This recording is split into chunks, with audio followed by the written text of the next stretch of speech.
Assalamualaikum warahmatullahi wabarakatuh. Nama saya Abdul Razak Siddiqi Zuhri dengan NIM 20060011110081 akan menjelaskan praktikum 3 yaitu Stack and Queue. Yang pertama, soal pertama kita akan mengimplementasikan stack pada program untuk membalikkan kata. Di sini kita dibuat untuk 3 kelas, disuruh membuat 3 kelas. Yang pertama yaitu stack. Digunakan untuk menyimpan setiap karakter input pada array stack array berisi konstruktor dan metode-metode operasi stack.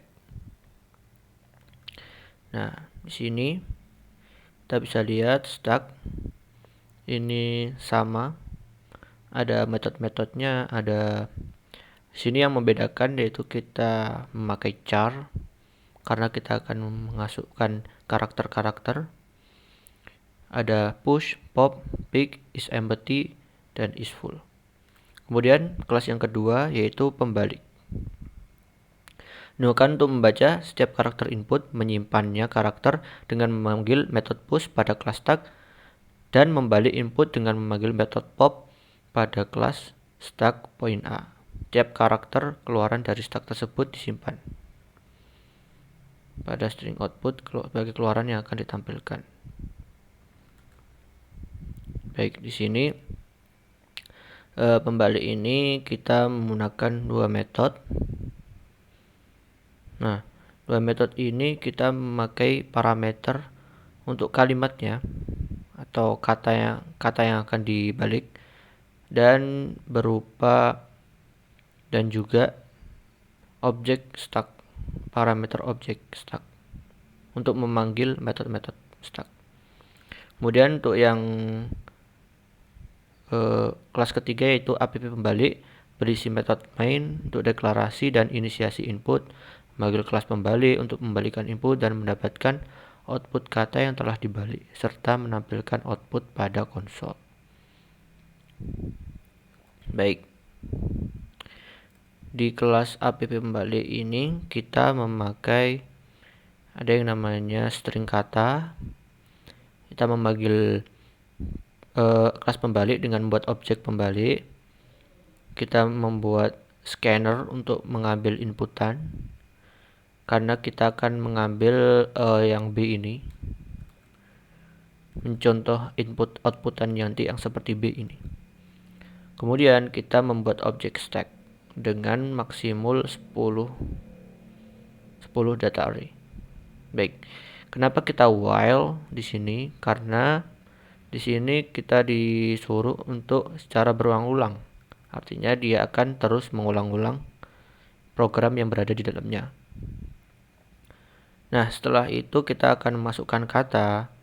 Kata disimpan di dalam inputan ini akan disimpan di dalam kata.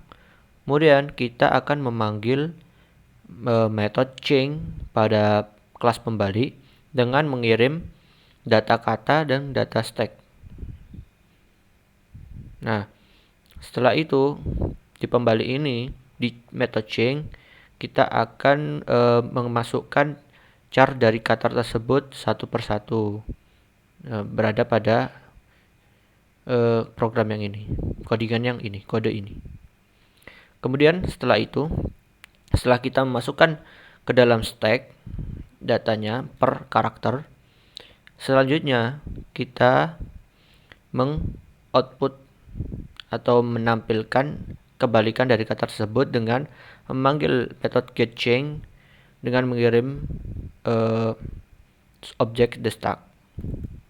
Nah, di getChange ini kita membutuhkan string word change, kata yang telah dibalik, dan kita ngecek, kita looping dicek apakah stack itu data array stack yaitu empty atau enggak, kosong atau enggak.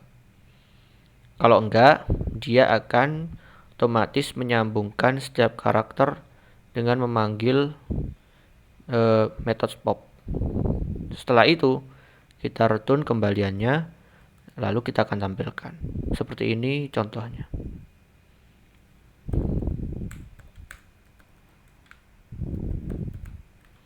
Mungkin itu untuk nomor pertama.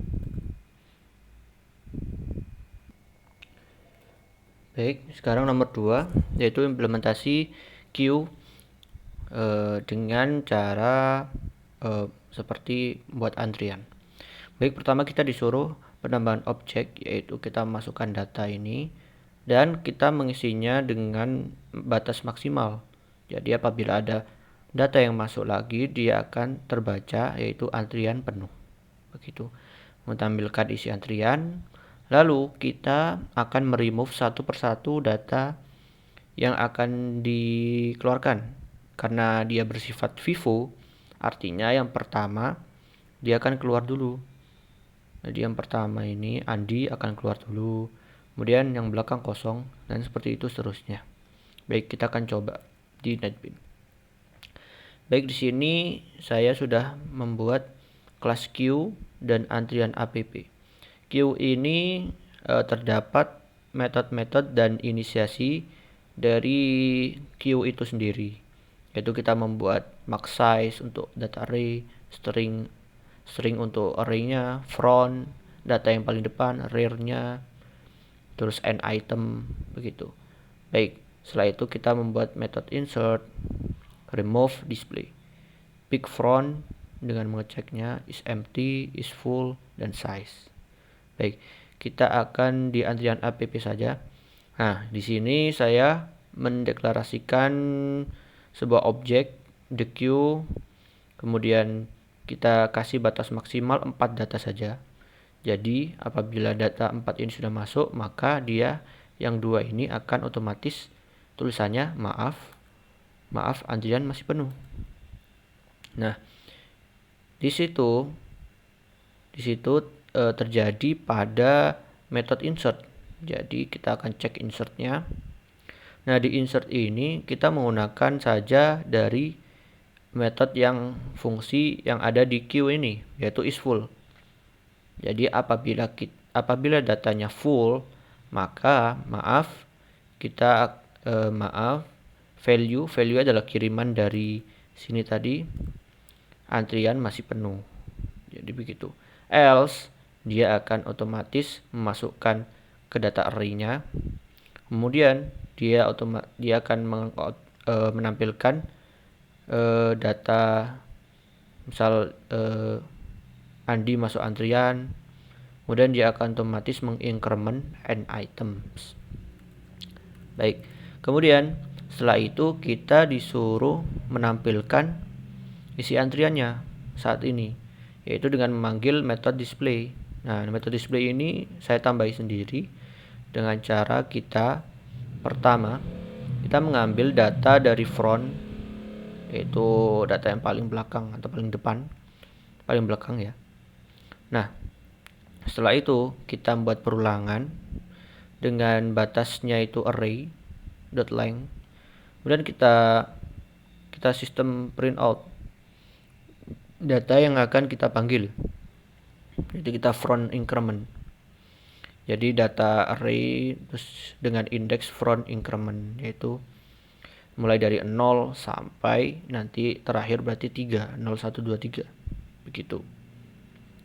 Nah, apabila dia sudah mencapai max size atau 4, front ini sudah 4, maka dia akan 0. Dan otomatis dia akan berhenti. Dan front akan menjadi temp kembali gitu. Nah, setelah itu kita baru mengeluarkan satu persatu while apabila the queue ini tidak kosong datanya, maka kita remove. Kita akan remove. Di sini remove-nya sedikit saya modifikasi dengan kita membuat string temp untuk menyimpan data front sekarang yang akan di remove. Nah, kemudian data array front index sekarang itu setelah dihapus, dia otomatis langsung diisi dengan value kosong. Baru kita increment frontnya. Nah, karena kita sudah isi dengan kosong, ini seperti ini ya, ini agar biar keluar antrian tempnya. Nah, karena kita sudah memberikan isian kosong setelah di remove, maka yang terjadi setelah kita display, maka dia akan terjadi seperti ini, satu persatu keluar. Jadi jika Andi keluar, maka data yang indeks ketiga kosong, kemudian begitu seterusnya kosong kosong sampai nanti kosong semua dan antrian kosong 0% kosong kosong kosong. Nah, jadi di sini saya keluarkan di sini karena dia sudah tidak termasuk ke kondisi yang ini. Makanya dia akan kosong. Mungkin sekian dari saya. Assalamualaikum warahmatullahi wabarakatuh.